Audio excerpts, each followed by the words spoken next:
سلام الله عليكم. إنجاز تاريخي، المغرب يتأهل إلى ربع النهائي كأس العالم.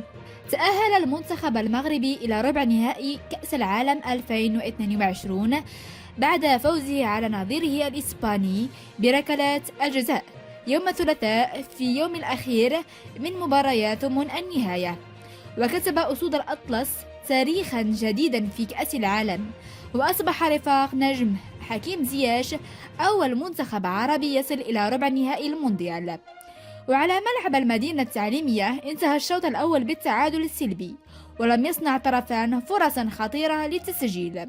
وكعادتها في المباريات السابقة استحوذت إسبانيا على الكرة لفترات أطول، بينما اكتفى المنتخب المغربي بالدفاع لامتصاص الضغط في انتظار فرصته لشن هجمات مرتدة.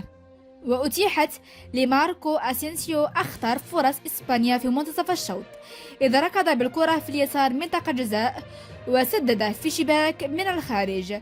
وجاءت أفضل فرص المغرب قرب نهاية الشوط عندما سدد نايف أكرد برأسه فوق العارضة من مدى القريب.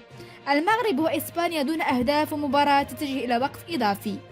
وشهد الشوط الثاني تبادلا للمحاولات في ظل تحفظ دفاعي للمغرب واستحواذ مستمر لإسبانيا.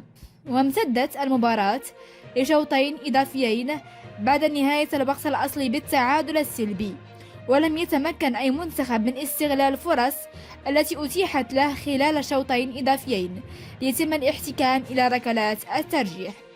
وتأهل المغرب لمواجهة البرتغال أو سويسرا اللتين تلتقيان في وقت لاحق يوم الثلاثاء.